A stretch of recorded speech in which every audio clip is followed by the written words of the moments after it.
White House is looking at overhauling U.S. science funding. Now, why this is really interesting, and for two reasons. One, it creates a really interesting problem, or not interesting, a big issue, where you can have an administration that comes in and completely overhauls the direction of scientific institutions like this every 4 years. Imagine how much this is going to hamper U.S. development. But perhaps what's even more important than that is they always accuse Chinese institutions and Chinese educational institutes, all of these kinds of scientific bodies, of being completely associated with and connected to the Chinese Communist Party.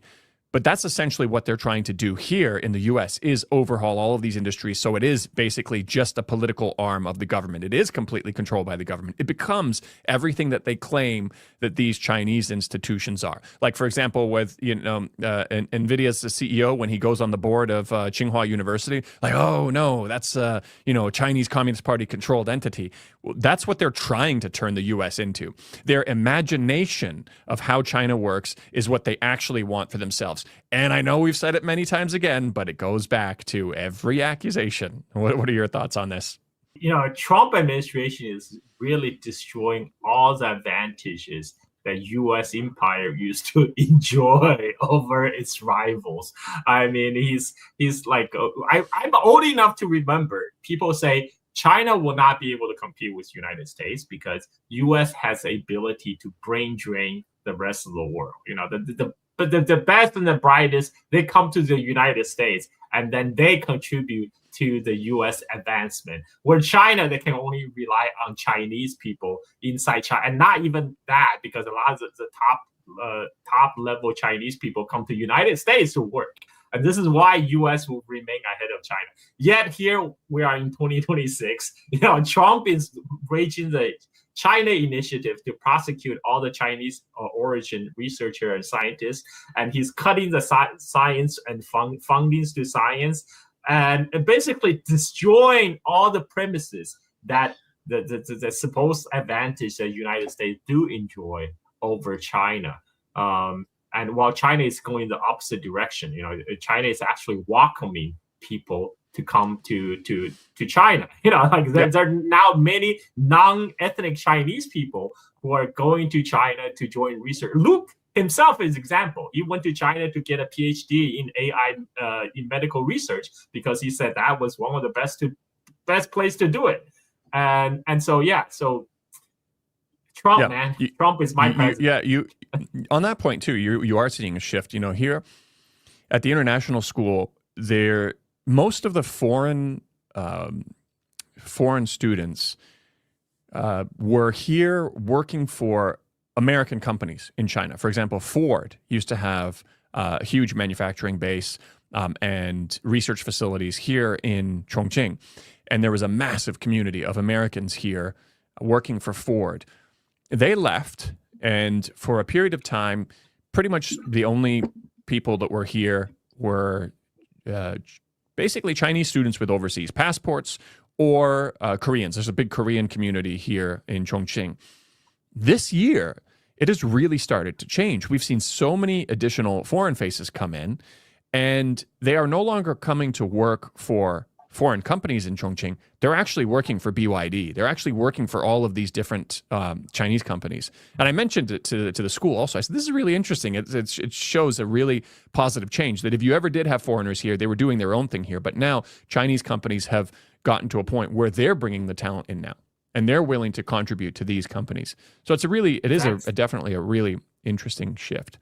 I think that trend will continue as Chinese brand continue to gain recognition abroad, like ZXMoto, Moto, the Chongqing motorcycle brand that's now suddenly emerging in the world, right? Like catching people's attention. Sorry, I just have to give them a shout out because I'm from Chongqing, and Chongqing is like the motorcycle capital of China.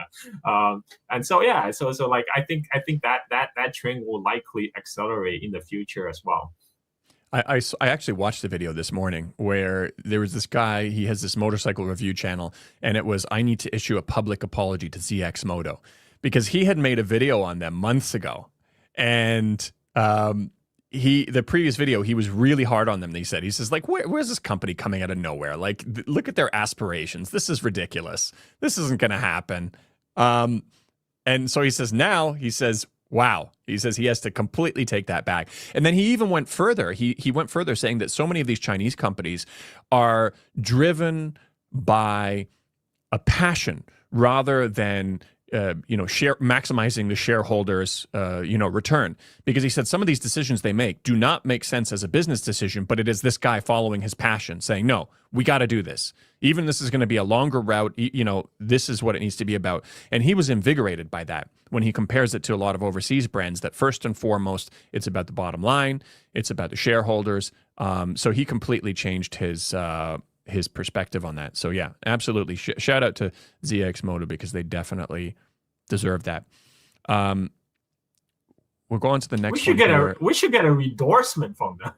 I'm ZXMoto. If anybody from ZXMoto is watching, I'm here in Chongqing. I've got 3 motorbikes. I wouldn't mind having a 4th. Truth is, I'm probably going to buy one of yours anyway, eventually, even if you don't sponsor it. But pretend you didn't hear that part, and pretend that I need you to help put one in my hands in order for me to get on one. Yeah, and the Chang'an automobile, I could use a SUV in Bali. We're here for you guys. We're here for you guys.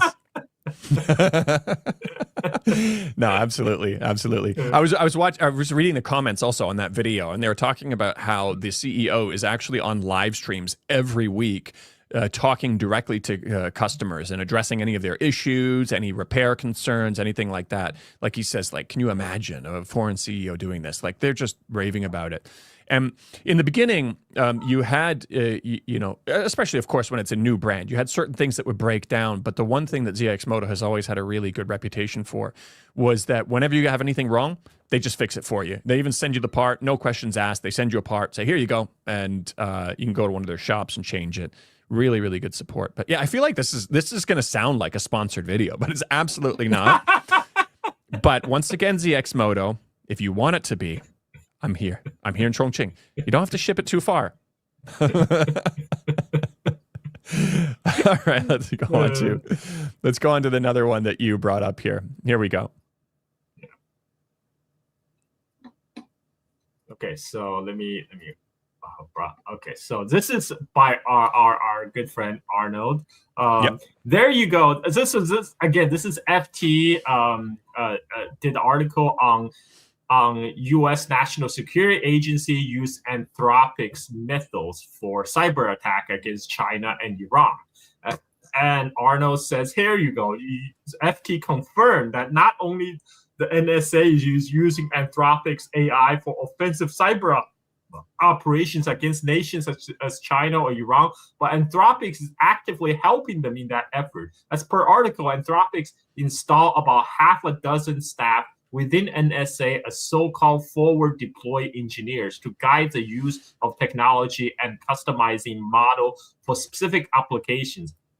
He confirms 2 things. First, the U.S. is the most aggressive state actor in cyberspace so far. He offensively infiltrate other nations' network, and how he's supercharging this capability with AI.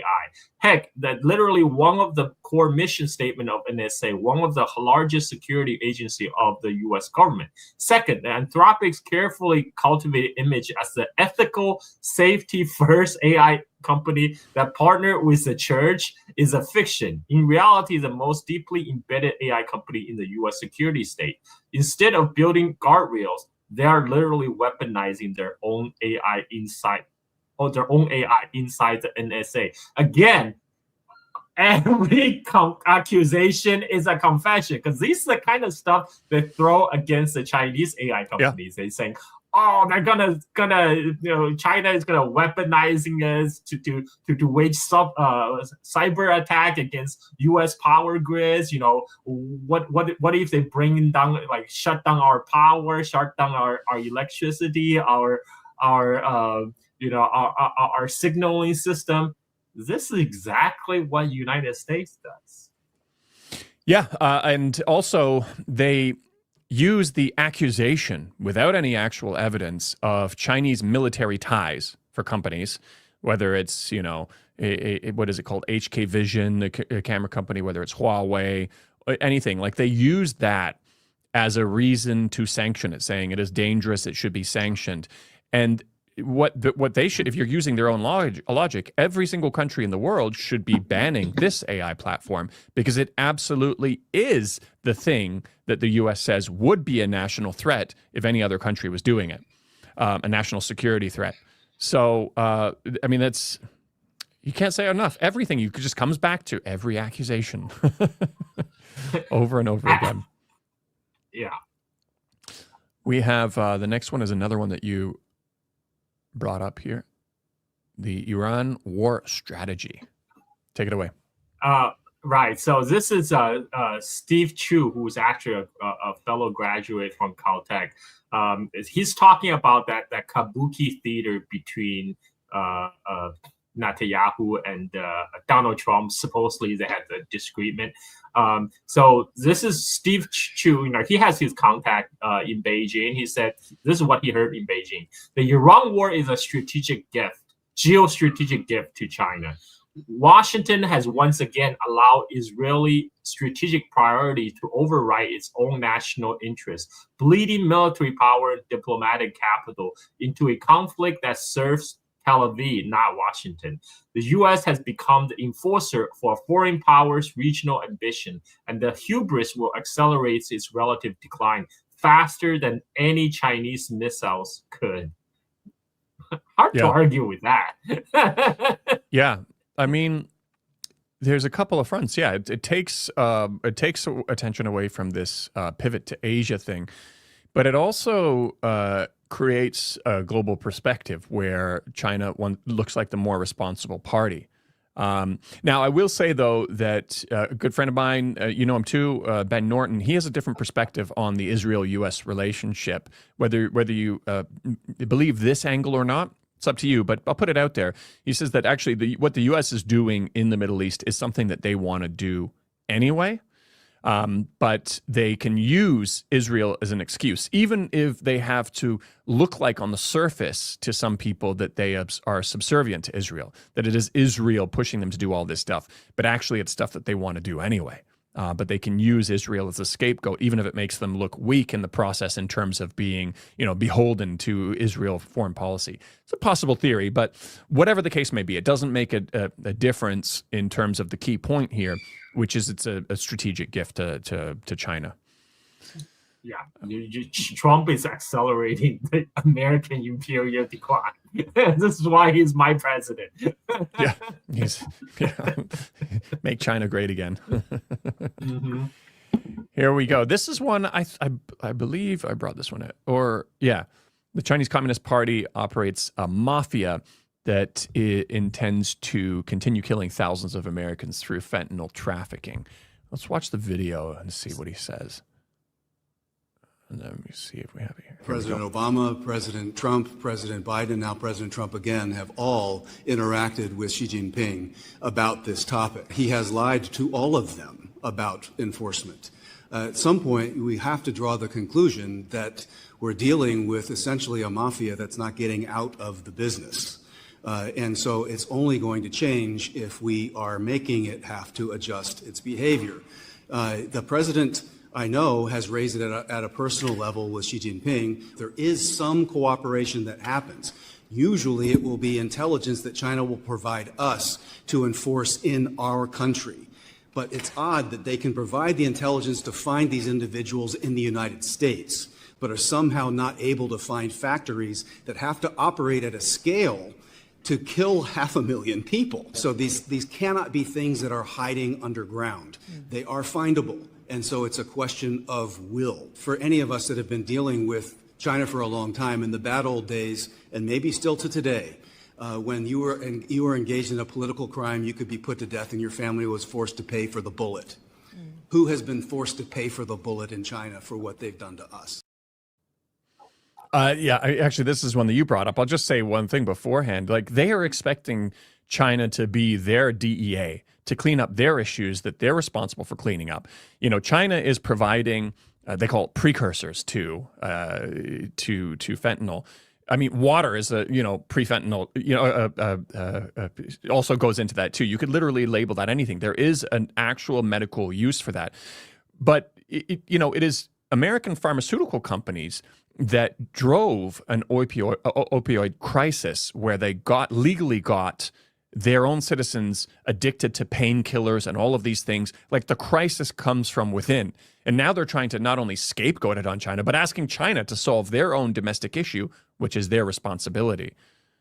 And Sackler family, the family that was responsible for promoting the opioid crisis in the United States, they got off with a slap on the wrist. I mean, it's like, again, nobody was really held responsible. And the speaker, Stephen Yates, I have to give you his credential here. He served as Deputy National Security Advisor to Dick Cheney from 2001 and 2005 during the Iraq War. And he was the last president of the Radio Free Asia. So, it's important to understand people's background. And now he works at the, Heritage Foundation, which is another neocon think tank. That's all they do. They just produce this kind of copium all day and they say China bad and distract from what U.S. is doing to China. Again, you mentioned China is one of the largest producers of pharmaceutical ingredient in the world. 80% of the antibiotics in the United States is sourced from China, and so this is why they make chemical precursors that is a legitimate pharmaceutical ingredient, except those are being imported by American and Mexican gangs into North America and synthesized into fentanyl in North America. And again, this is China actually had a agreement with U.S. law enforcement, where Chinese law enforcement will trace the shipments of fentanyl precursors that leaves their factory to make sure they don't end up in the wrong hands. Now, because Trump's administration's first term against all these sanctions against China, claiming China is putting secret police stations in U.S. soil, China called off their law enforcement cooperation with the United States. Now, that was reinstated, actually, was supposed to have reinstated after Xi Jinping met with Biden in San Francisco. So I had to look up what's the current status. So China is agreeing right now to work with the U.S. law enforcement to restart this tracement program. They will trace where those fentanyl precursors, chemicals will be sent.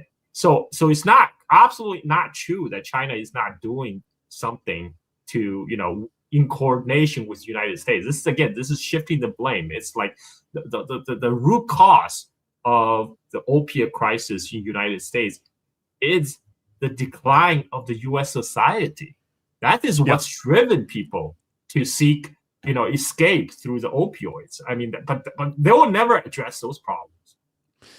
That's amazing. I didn't realize they had a physical presence trying to help them track this issue and see when, for example, a particular shipment was destined for a hospital, but then it got, taken over by the mafia and sent to these groups. And so the U.S. was expecting and asked them to be their DEA. And once they tried to help out, all of a sudden they used it as oh my gosh, they're doing, legal, police adjacent work in our country, just like they asked us to. But they needed a villain that they're even, they're willing to shoot themselves in their own foot. When they were, like you said, willing and ready and actually beginning to help. You highlighted one of the responses to that. I guess you like this. As a shit poster, I guess you would really enjoy this one, yeah?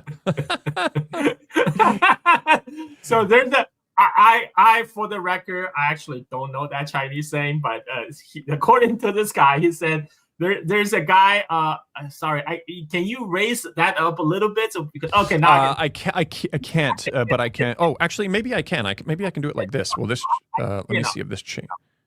I can see it now. There's a Chinese saying, a man with a crooked penis peeing outside the toilet bowl and then blames the toilet for being installed crooked. That's essentially the story of fentanyl.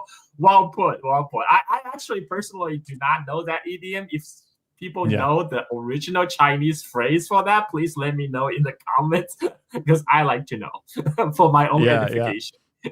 I'm checking the comments as we're going along here. Yeah, the